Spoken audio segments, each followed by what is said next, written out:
I want to make sure we can start right on time. As I understand, this is your dead time, so I first want to say thank you so much for choosing to be here. It is my great honor to be here to share with each of you about de-escalation today. And I also just want to say truly and sincerely thank you for what each and every one of you do to be a part of Lone Star College. Everything that you do for and with our students and our staff and faculty does not go unnoticed. It means a lot. And the fact that you would take time to invest in a training like this today is really extraordinary. So thank you so much for your time. My name is Carly Lorette. I have the great privilege of being the Bureau Commander for our Behavioral Health Services Bureau at Lone Star College Police Department. How many of you in here have met Officer Tater Tot? Okay, I get to oversee our Canine Comfort Program. So if you ever want to schedule a visit with him, all you have to do is just email Officer Tater Tot at Lone Star, and he can come out and do a visit. I also oversee our victim services and also what was formerly known as our Behavioral Threat Assessment Unit. We're now called the Guardian Team. So if ever you have reports or concerns of any type of concerning behavior, whether with staff, students, faculty, or community members who may be visiting our campus, of course, you can submit that through Maxient, but the quickest way is to submit a threat report, and I'll show you that a little bit later today. So, and also, our newest part of the Behavioral Health Services Bureau is Officer Wellness that we're currently building out. So, a little bit about my background is I have a master's in psychology. My background's in psychology and criminal justice, and for almost a decade, I was a behavior analyst. I'm very passionate about how mental health and law enforcement intersect. And part of that is really being able to understand human behavior and to talk about things like de-escalation, right? So whether it's in the classroom setting or walking through the hallways or someone who submits an assignment, there's lots of different ways that you might encounter a person in crisis, right? So I love for there being an ongoing dialogue, and I also understand that many of you have a 1:30 commitment. So feel free as needed if you need to excuse yourself.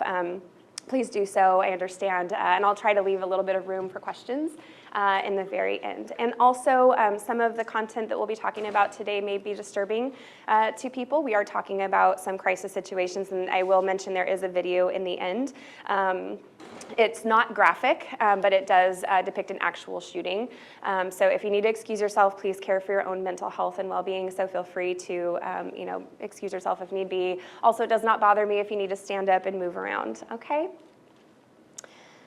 See if I click the right way. Okay, so one of the most important things is to consider our why, right? So why are you all here right now? What is it that led you to this very moment? It's so important to remember that, right? Because on our hardest days, it's so necessary to remember why do we do the things we do? What gets us up out of bed in the morning, right? And I love this Simon Sinek quote: stop looking for a course of action and instead become obsessed with understanding the cause of action. I'm a very action-oriented person, and a lot of times I like to know, okay, what do I do about this? How do I resolve it? But sometimes understanding why something is occurring is so vital. And so in this instance, as we're talking about de-escalation or a person in crisis, it's very important to understand why the behavior is occurring. And some of the things I may share with you today may feel a little counterintuitive, but they're tried and true and things that I use almost on a daily basis.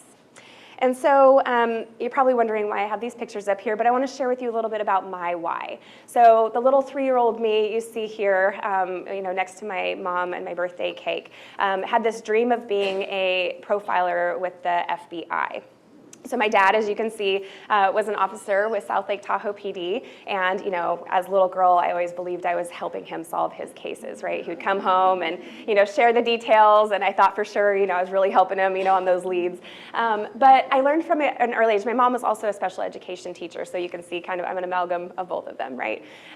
So from a very early age, I really wanted to help people. I wanted to understand human behavior and why people do the things they do, whether it's criminal in nature or otherwise.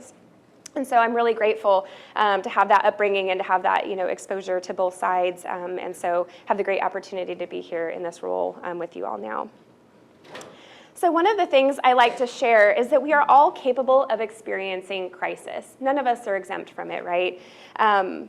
And so we also need to understand how to de-escalate ourselves. And so as many of us know, living here in this area, we encounter traffic on a daily basis. And how many mornings, might you be, running late? And for those of you who are parents, it's always the day that, you're just trying to get there, and your kids, putting on shoes on the wrong feet, and you're trying to get out the door, and they spill something, and then you get in the car, and you're on your way to school, and they say, my tummy hurts. It's like that always happens in that moment, I feel like. And things are escalating, then you finally drop your kid off, and you're driving, and you realize you forgot your computer at home, and so, it's just thing after thing after thing, right? And then somebody cuts you off in traffic, and you spill your coffee, and, right, you can kind of see this progression, right? So we're all capable of experiencing crisis, where we may say or do something that is uncharacteristic of us based on our circumstances, right? So that's important to remember.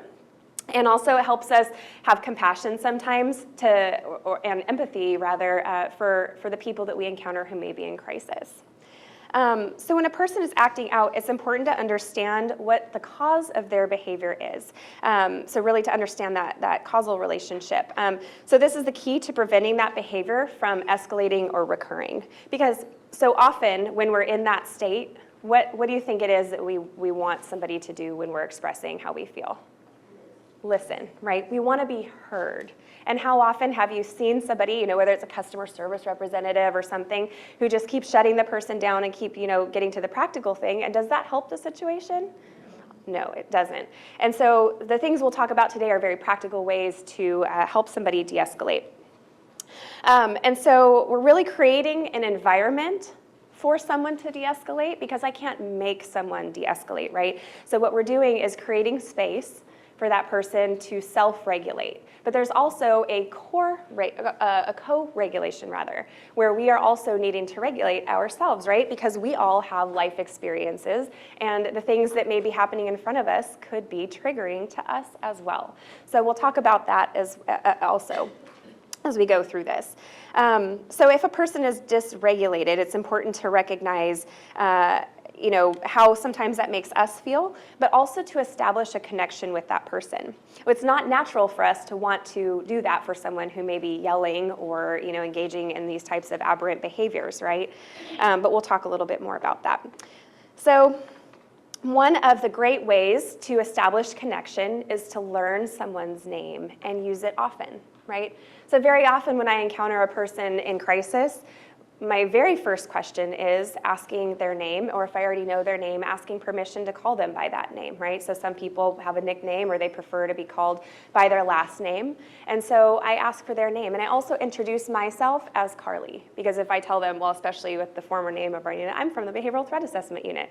That sounds scary. So I just want to show up as myself, right? Even though I'm acting in an official capacity, I do let them know that I am an agent of the department. However, today I am Carly, and introduce myself in that way, right? Even though sometimes it's necessary to explain who we are and include our title, right? So the person knows who they're talking to, or whether or not we're the correct person to resolve whatever their concern is. Introducing ourselves as our name can humanize us, right? It reminds that person in crisis that they're speaking to a human being rather than just a means to their end, right? And likewise, when we use their name and use it often, there's something really special that happens. Have you ever been in a situation where somebody tells you your name and you're like, I have no idea what it was and they just told me 3 seconds ago, and you're really trying to establish that connection, but you're like, I don't want to ask them again. Right? So I've definitely been in situations like that. And so it's important, even what I like to do to help me remember someone's name is right after they tell it to me, I like to say it back to them. It's nice to meet you, and then say their name. And that helps me kind of solidify a little bit more who I'm speaking to. And I like to use it because when somebody says our name to us, it's unique to us, right? And can any of you relate to that, where someone says your name and you're like, oh, they remembered my name? There's something powerful, such a simple thing, right? To use that person's name in a way, or if they have a preferred preferred nickname or something, to use that as well. So being able to do that can really create a connection right off the bat.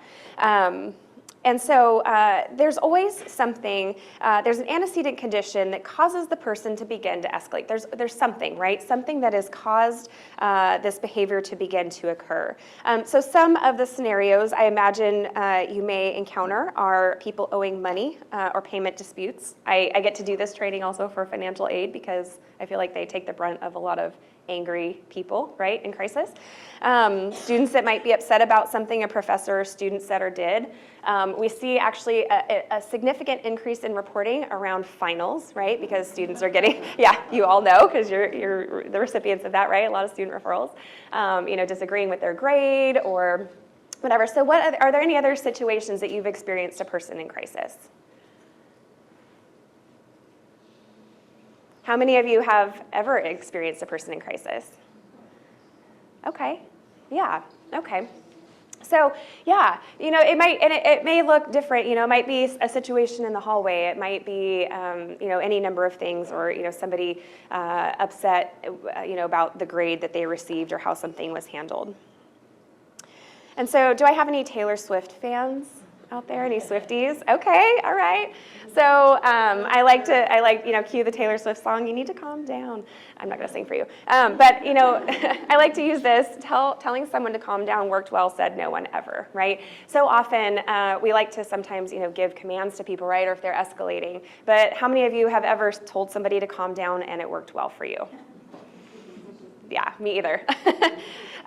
So even though that seems like something important, I want to give you a really practical way to address that. So when we do that, when we tell someone to calm down, we're invalidating their response, right? So how many people in here like to be told how to feel? I sure don't, right? And so in that same situation, when you already have a person who's escalating, right, it's better to come alongside them and understand why they're upset. So instead of telling them to calm down, asking them, what's upsetting you, or what caused this? How did we get here today, right? What's going on? And so in just a moment, it's just going to flash across the screen. It's going to be very brief. I'm going to show you an image, and in that split second, you're going to make a decision about how that person feels or how that person might be acting or sounding, okay? It's going to be real quick. Okay. Did you all see it? And how did you feel when you saw that image? He was angry. Yeah, what else? He's leaning forward. Yeah, that's right. What else? Clenched fist. Yes, yeah. All of those things show that person, could definitely, be escalating, right? And so you all may have had some type of biological reaction seeing that. It might remind you of an encounter you've had in life, right? Or somebody, maybe you didn't see it, maybe it was vicarious. Maybe you witnessed somebody acting that way with other people, right? So it's important to note, again, as we are creating a space for someone else to self-regulate, that we are engaging in regulation ourselves, so it's co-regulating, because we all have life experiences. So being very in tune with recognizing how you feel in that situation, right? Because if we match their energy, that will oftentimes increase, or cause that further de-escalation, right? So being able to remain calm. I tell you what, I listen to, I really commend the people in our call centers.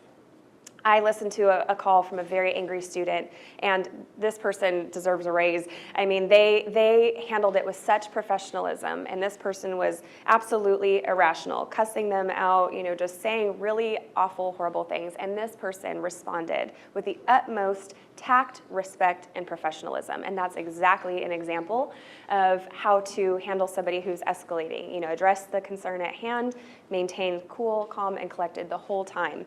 It was very impressive. But I would like to go into now the top 10 de-escalation tips. So this is from the Crisis Prevention Institute's resource guide. This is something that is available online also. But it's very important, as we go through each of these, and please tell me if I'm going too fast. I'm from California, and when I get really excited about something, which I love this topic, I tend to speak really fast. So just throw your hand up or tell me to slow down if I get going too quickly. So it's important to pause, right? When we hear somebody yelling at us, when we hear somebody in crisis, right? Remembering it's not about us. And even if you count to 3, if somebody's saying something to you, instead of feeling like we have to respond quickly, just take a pause. Count to 3, take a breath, and then respond, right? That helps us listen better. It helps us even just taking that breath, helps us begin to self-regulate as we then address this person's concerns. So the very first one is to be empathetic and non-judgmental. To be empathetic and non-judgmental. So don't judge or be dismissive of the feelings the person in distress is having. We may not agree with their justification for the way they're acting, right?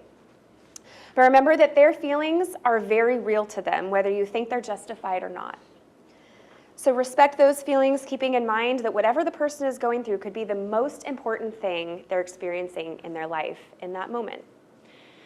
So I like to tell a story of one of our students who had a major disagreement about her grade. So she received a grade and the impact was catastrophic. So she made a 23 on her final exam, which meant that she would not receive a passing grade.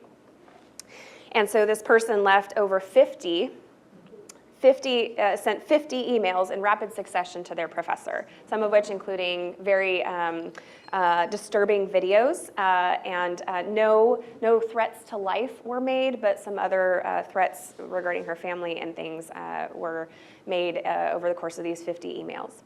And so in that moment, the implication of not passing this class was that she would not graduate and she would not then go on to, get into the university she was wanting to in the timeline that she was wanting to do that.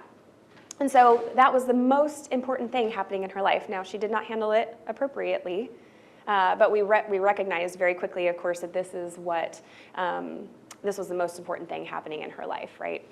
So that's why it's important to be empathetic and non-judgmental, to understand, even if we don't agree with how the person is responding, to understand that this is a really significant life event for this individual. The next one is to respect personal space. To respect personal space. To be aware of your position, your posture, and your proximity to the individual when interacting with them is very important, because our posture, right? So much like you saw the guy, leaning over with his hands and fists, that's a universal sign for, that person's probably angry or aggressive, right? And so being mindful of your own body posture, your proximity to the person. Sometimes when someone's in crisis, they have tunnel vision, right? So they may perceive things differently than somebody who is not in crisis. So being mindful of, not a lot of rapid, movements.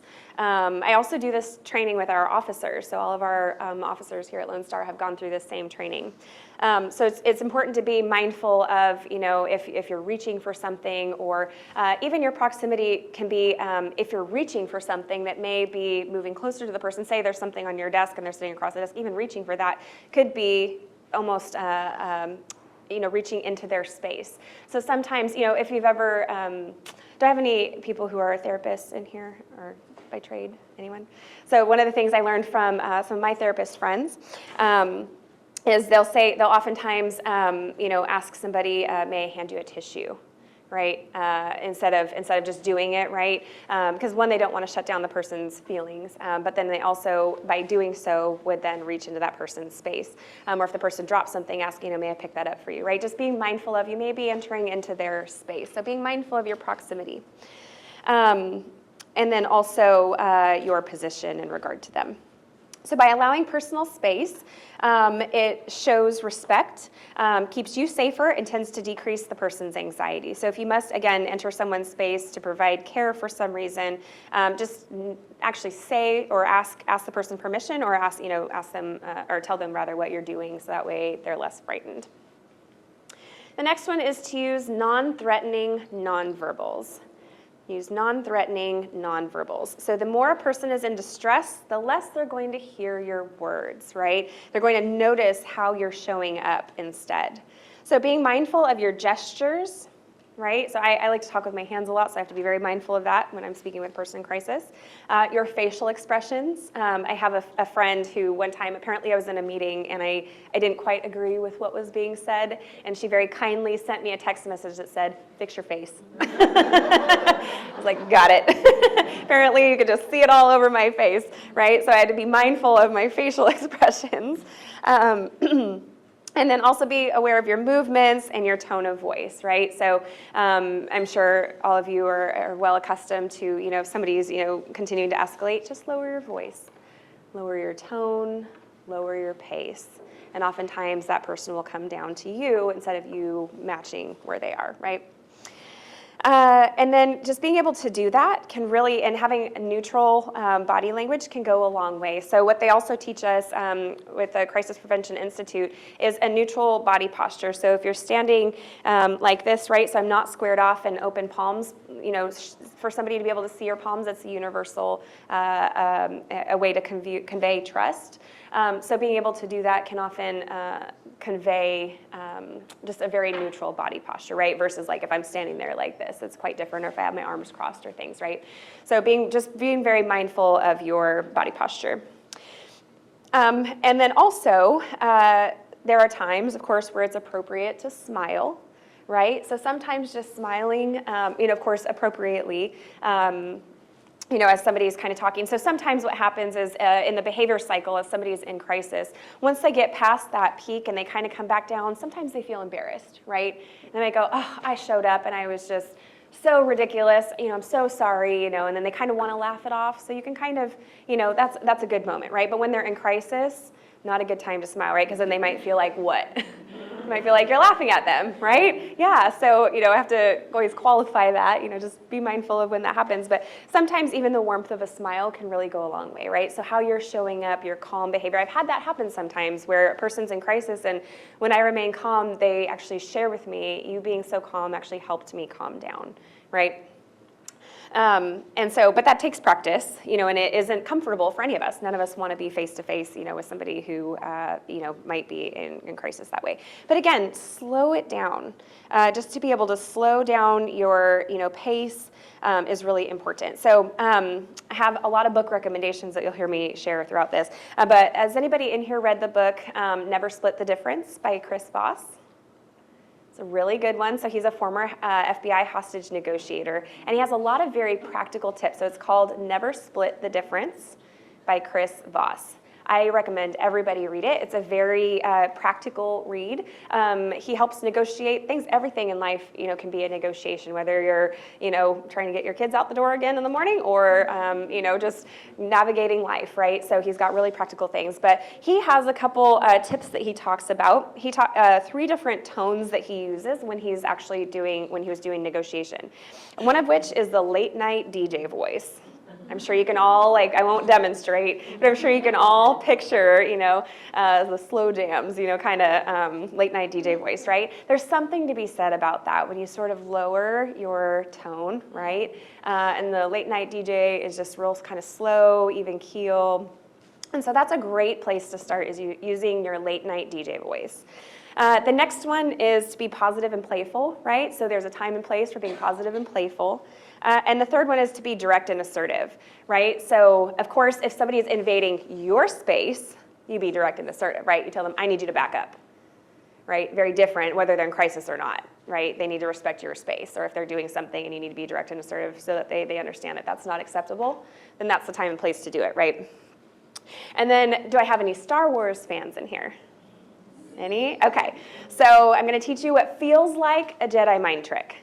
Okay? And this is something also that Chris Voss talks about. And I'm going to give you all a homework assignment to do this at some point today. It feels like the other person is going to be like, what are you doing? And they're going to be on to you. But I assure you they won't. In fact, in class one time, as I was telling people about it, somebody did it back to me and I didn't even notice. Okay? It's that good. So it's something so what you'll do is, as you're talking with somebody, if they're in crisis, you're going to repeat back to them the last 3 words of what they said. Because, right, if we ask somebody a question, they might answer the question directly, which might be a yes or no, and then it ends the conversation.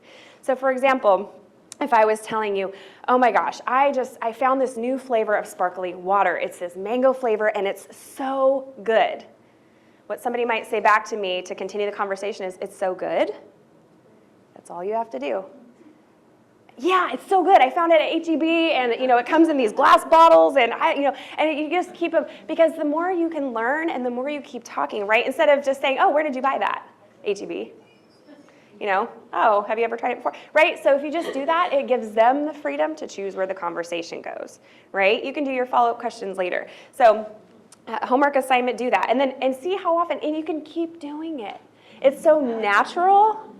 I'm not even kidding. It feels like a Jedi mind trick. But if you really want to get someone talking, and especially, a lot of our students, right? They just don't want to talk about things that come in. They're like, why are you talking to me? And, and just, you can do that. And just repeat back the last three things with a little bit of a crescendo on the end, right? And it sounds like a question. And they will keep talking. And it's really fantastic. A really creative way to get, to continue that conversation in a way that you're not asking, things that could really, inflame. And it lets the person have some semblance of control, right, with the direction of the conversation. You'll get to your questions later, but what's most important with a person in crisis is hearing what they have to share first. Then you can come back and ask your follow-up questions and begin to move forward practically.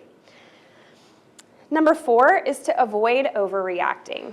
Avoid overreacting. Now, there's a time and a place to overreact. I wouldn't even say overreact, to appropriately react, right? Someone walks into your office or, you're in your classroom or wherever and they're making some kind of a direct threat.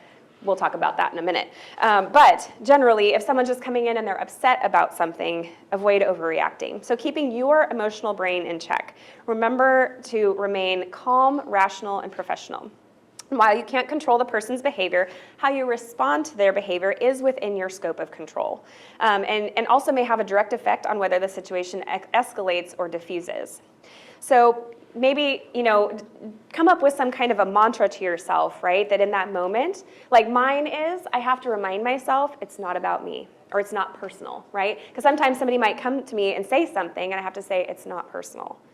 That's the thing that I am saying to myself is this person who's upset, even if it's something that I did or something in my scope of care, I have to remind myself of that. So come up with whatever your phrase is, jot it down if you have paper, something that you might think to yourself, okay, if somebody's coming to me in that moment, what might I need to hear? Maybe it's telling yourself, take a deep breath. Maybe it's saying to yourself, I got this.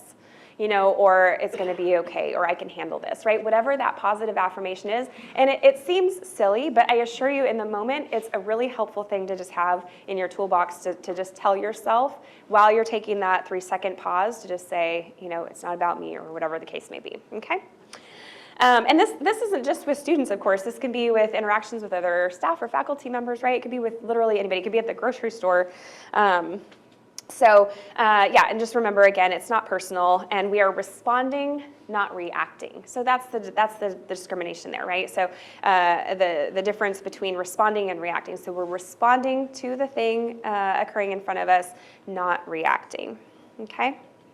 The next one is to focus on feelings. Focus on feelings. So facts are important, but how a person feels is the heart of the matter. Yet some people have trouble identifying how they feel, of course. Whenever something's happening to them, they might just be kind of sharing a lot of things, but they might not be able to identify that actual feeling. So watch and listen carefully for how what the person's real message is. So even though somebody may be saying something, you might recognize that they felt embarrassed, right? And they were coming to you very angry about something, but you realize, oh, you felt embarrassed because your professor called you out in front of the class or something, right? So try saying, there's another tip that Chris Voss talks about, and it's called labeling. Labeling. So that's where you label the emotion of the person, and it's okay if you get it wrong, but when somebody's coming to you and you can say, oh, that sounds so scary, right? Where you're just naming it. You're saying that sounds, that seems like, right? So phrases like that to say, that seems like it would be really challenging, right? So in the instance of the student that sent the 50 emails, that sounds really disappointing that you didn't get the grade you were hoping, right? I don't have to agree with it. And truth was, she didn't make a passing grade, but I want to acknowledge how she was feeling in the moment, right? So being able to label it. So using supportive words like these will let the person know that you understand what they're telling you and what might be happening. And you may be able to, receive a positive response from that. So again, that's called labeling, to validate their emotion by verbally acknowledging it. So it may sound like these 3 phrases. It seems like, it sounds like, or it looks like. Looks like you're wanting to move forward with this class, or it looks like you're wanting to move forward with filing a grievance, right? Or it sounds like this was really important to you to pass this class, right? So just using those phrases is acknowledging and labeling that person's emotion so that they understand you're in the conversation with them, right? There's something really great when somebody feels like they've been heard. And now I might need help with this. I forgot to mention this. I have a quick video to show you. Hopefully I'll get it to work here. Let's see if it will switch. It's okay, we can just pass it.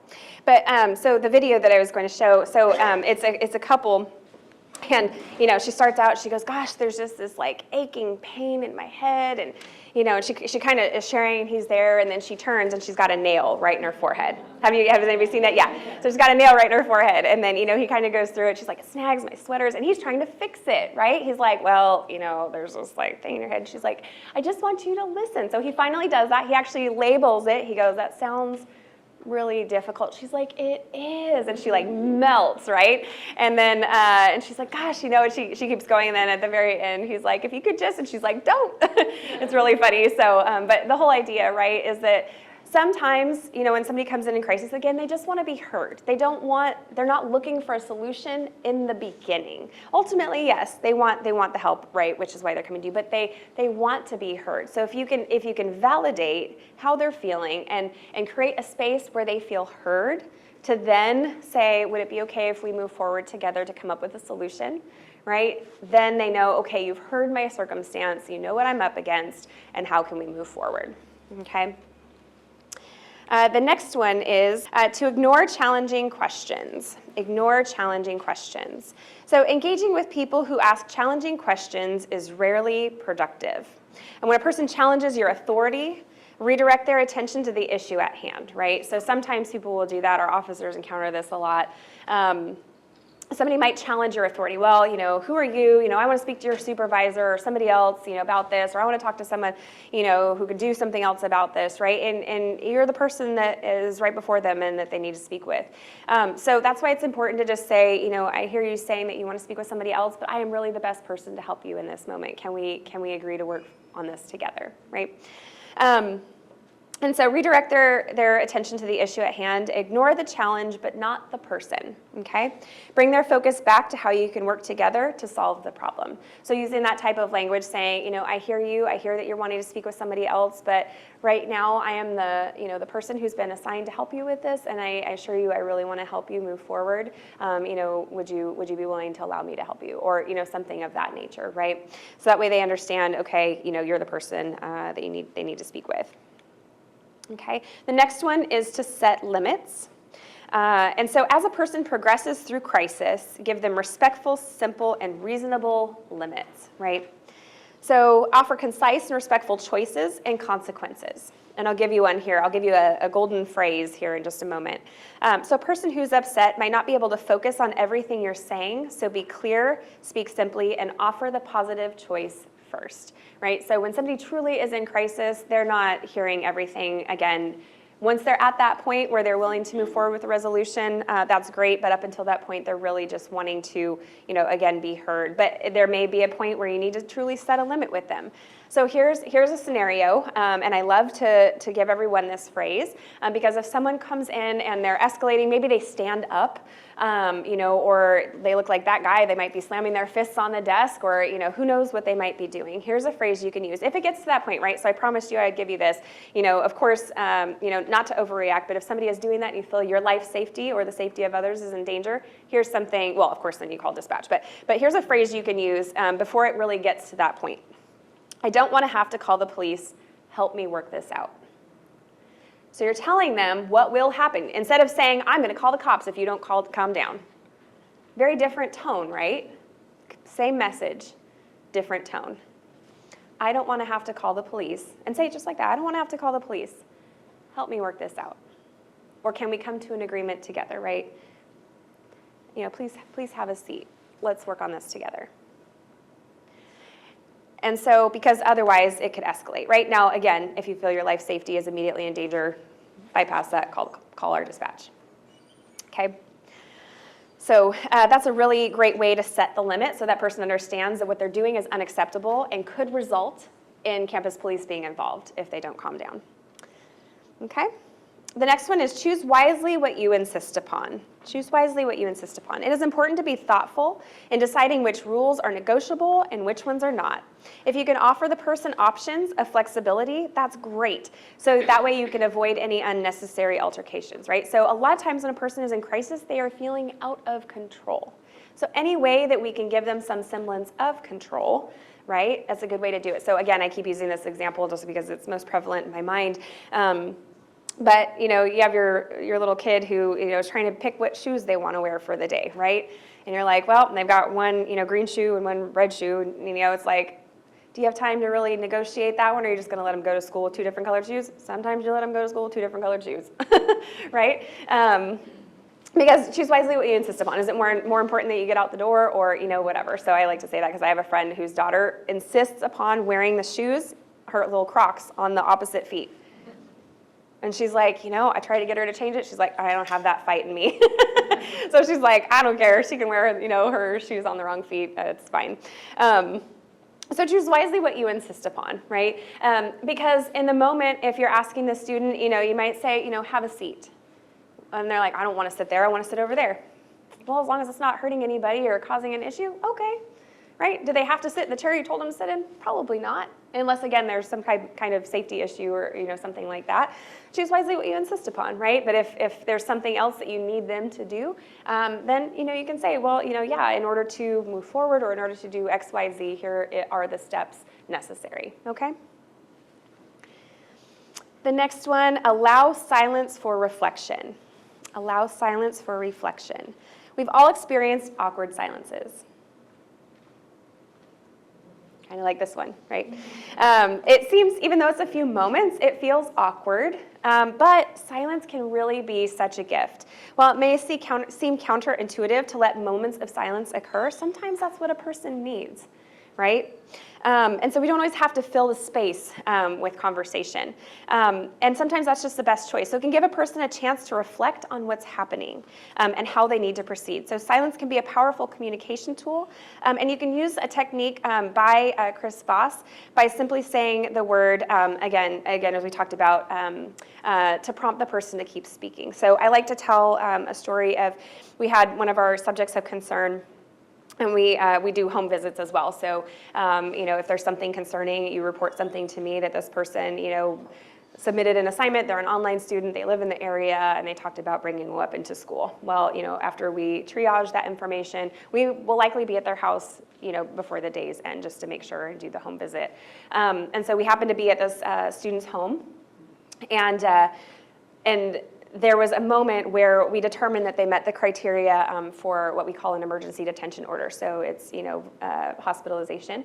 We believe that they were an immediate threat to themselves and others. And so we were able to, they met that criteria. But in order to get that student there, we wanted to make sure that we gave them the space to decide how that was going to happen. And we just gave them, we said, well, you can go voluntarily.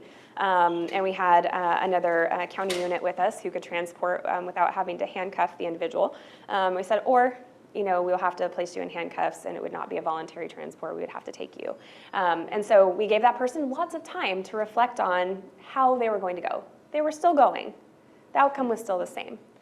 But would it be a peaceful transport, or would we have to, our officers have to go hands-on in order to, handcuff the individual? And that person chose to go voluntarily. It was very peaceful, right? But we gave them that choice. Again, the outcome was still the same, right? And so allowing silence for reflection in that moment is really key. Just giving that person space. Take a moment, they might take a breath, and they might even come back and say, you know what, I'm so sorry. This isn't how I wanted to show up today. How can we work on this? Okay? And then the last one, allow time for decisions. Allow time for decisions. So when a person is upset, they may not be able to think clearly. Give them a few moments to think through what you've said. As the person's stress rises, they might feel rushed. And so just allowing them that time helps bring a sense of calm. And so before we move on to the next part, are there any questions about any of these 10 steps of de-escalation? No? I have a question. Yes.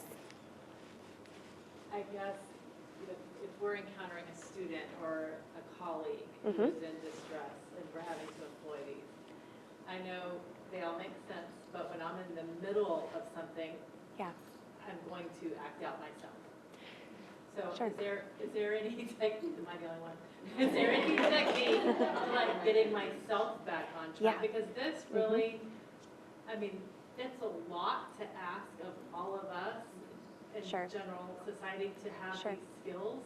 So we're gonna mess up. Sure. How do we get ourselves back on track? Yeah, great, very thoughtful question. So I know for me, right, so even though I've had a lot of exposure to encountering people in crisis, truly having that moment to take a deep breath, even if I'm, talking to a customer service representative, I mean, whatever that might be is actually taking that deep breath. Physiologically, when we take a deep breath and pause, it gives us a chance to sort of recalibrate, right? So it is a lot to ask, right? And in that moment, you're absolutely right. I mean, that's why it's so important to recognize. So even though we're trying to create a space for this other person to de-escalate and to self-regulate, right? Because we can't make somebody else de-escalate, to co-regulate, right? By saying, okay, checking in with yourself in the moment. Even if you say, just taking a moment. Sometimes, honestly, what I do is if I'm like, I'm feeling that, biological reaction where I'm kind of going, oh my gosh, I'm getting nervous, I'm getting tense, I'll be like, let me look that up for you.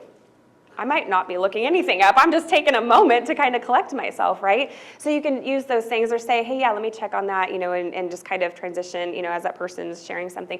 You can use something like that to just kind of take a moment to check in with yourself, right? And just say, hey, and if you decide, I need somebody else in here, or there's somebody else that may be able to help. Or sometimes if you can anticipate something, right? So if there's multiple people available, sometimes I would do this with my team when we'd going out. If I know something's triggering to me, right? If there's a specific topic or something or a situation, just being able to tag someone else in, right? If you can, say, hey, I might not be the appropriate person to help you with this. Could you just give me a moment, right? If you're like, I am not going to handle this well in that moment, and there's someone else that you can rely upon to say, hey, could you kind of, can I tag you in on this one? Being able to do that as well. And so, we all have our own days, right? Where just how we're showing up that day. I like to have days where I like to say less on those days, right? Where I know I might be a little prickly, as I like to say, right? If I'm like, oh, something happened, right? And I need to show up and be fully, present in something. And so sometimes I'll do that. And yeah, you're absolutely right. It's challenging when you're encountering a person, as we've all experienced. If somebody's yelling at you or angry or, somebody's in crisis, your own experience with that may come up. We see a lot of students that experience suicidal ideation. So, different people have different sensitivities with that. And so being able to say, this one's, beyond, something that I can handle right now. So being able to, say, hey, could you work this with me? Or, could you contact that student on my behalf or something when possible? So, does that help at all? Okay. Awesome. Great question. Any other questions before we move on? Yes. That one. So all the situations I've been in, it hasn't been towards me. It's been between students. Okay. So Yeah. if you see one student escalating against another student, what's the best way to step in between those situations? Yeah, I would just, say, hey, again, if you have someone else with you, just separate them, right? And then hear each student separately, just to be able to address it. And then obviously if there's some type of student conduct violation, address that, separately, but being able to hear them first, right? And so that's another thing, right? So many of these situations are violations of student code of conduct. However, it's important to understand first and then address that later, right? We want to make sure the person gets back to baseline before addressing that. Even though you're like, it's my job, I've got to address the student conduct issue, right? It's important to first address, whatever to help them, de-escalate and then get to that point, right? So many times, when I talk with our deans or things, I'll say, they'll have to do that, and we'll kind of, talk about, okay, maybe the strategy for addressing, how to, speak with the student, and so we'll say, okay, yep, hear them first, and then say, well, part of my job is, we've got to address this. This was a student code of conduct violation, and I've actually seen students respond very well, where at that point, once they're de-escalated, they'll say, yeah, I understand, right? But then to understand, though, that we're going to try to move forward, and there's a lot of, which I'm really grateful for, all the wraparound services that Lone Star College provides, right, to our students, that if there's an unmet need, if there's something at the core of that, right? Because sometimes The cause of that may be, there's this thing called the pathway to targeted violence that we use in behavioral threat assessment and management, and it's that first part is that grievance that could cause somebody to move along that pathway. But if we also look at it as the unmet need, right? So maybe that student just got kicked out of their house, or they lost their job, or something. There's some other underlying stressful event that's causing that, right? And then this was just kind of whatever thing happened that caused them to escalate that day was the straw that broke the camel's back, essentially. And so being able to also come alongside and say, what things, basic needs, right? So are they experiencing housing insecurity, food insecurity, loss of job, loss of, maybe they're grieving the loss of a person or, pet. But does that, So for, I would separate them and hear them both separately. for ongoing mental illness Mhm. issues in students, Uh-huh. and as teachers, we're not always given that information Sure. for who's coming into our classroom. Right. And so, yeah, it's not like it was a housing need or a pet. Sure. This is an ongoing mental illness Mm-hmm. issue. Yeah. I love, What can the guardians do for like we have dual credit 16-year-olds right. sitting next to people with some pretty serious mental illness Right. in our classrooms. Yeah, of course, referring them to communities and schools, is one of the best things we can do. Okay. Okay, for the dual credit students? Schools, they will not touch dual credit. Okay. And you're asking, though, for the adult, though, that sits next to the dual credit student, right? Oh, for both, No, okay. Yeah, my number one Sure. priority is the 16-year-old. Sure. I'll always stand up for the victim before Sure. trying to comfort. Yeah. Sure, yeah. And so, of course, we make referrals, to community resources. So for anybody, whether it's a community member or, if it's a dual credit student, so we'll try to help connect them, right, if there is something that is needed. But then also, if there is an ongoing need, again, with somebody experiencing mental illness, referring them to either, the counseling services on campus or communities and So like schools. what can be shared with faculty? So I would, of course, if you have any concerns like that, make a referral through Maxient, just to make somebody aware, if there is concerning behavior that's occurring. And then I would encourage that student, if they do have some type of need, to, speak with our Office of Disability Services, if there's an accommodation that needs to be made or something. Yeah, like there's disability notifications, but there's all, like I read a student's name in the paper. Okay, Before. yeah. It said, oh, Mhm. they were arrested for X, Y, Z, and oh, Sure. they were working with this dual credit student in my class. Sure. And I get no notification from police at all. I get someone who's been convicted, someone with serious mental health, and there is no disability service information to us at all. Right. Yeah, I hear you. And so I would recommend, if you do have concerns about a student, again, making the referral through Maxient or through our threat reporting, if there's something like that, right? And then we can triage and we can help come alongside that individual, if there is something that we can do. Sometimes, we partner with our behavior intervention teams.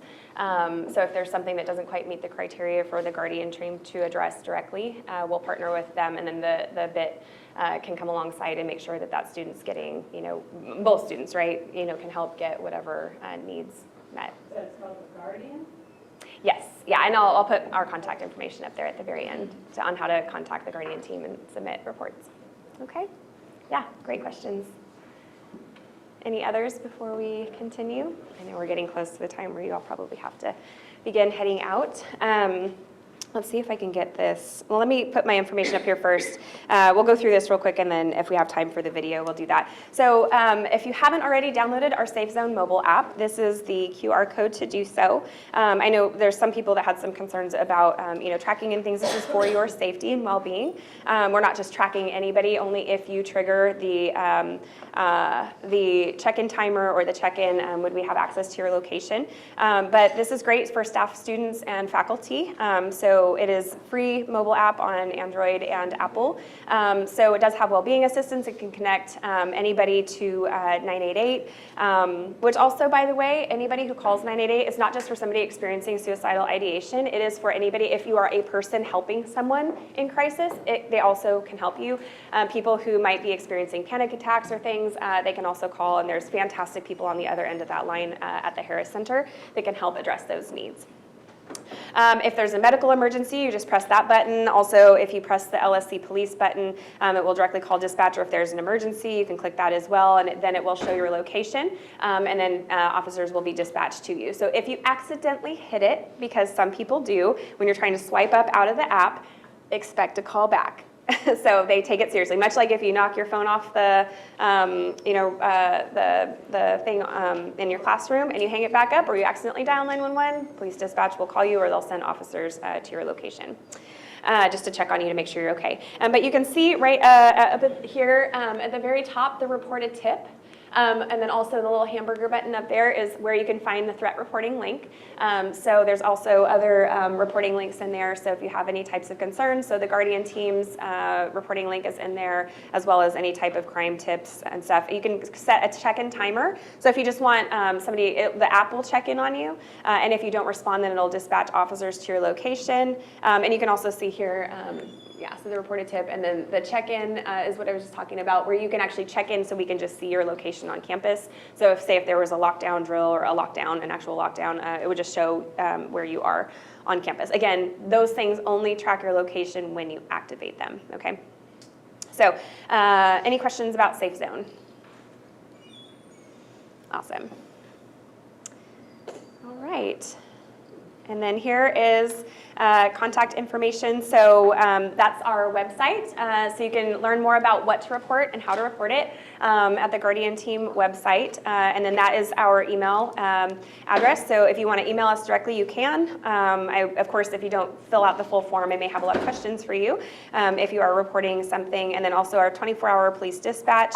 If you're on campus anywhere, you can dial 911 from any campus phone, or you can save, I would recommend saving that telephone number to your cell phone, just in case you ever need it.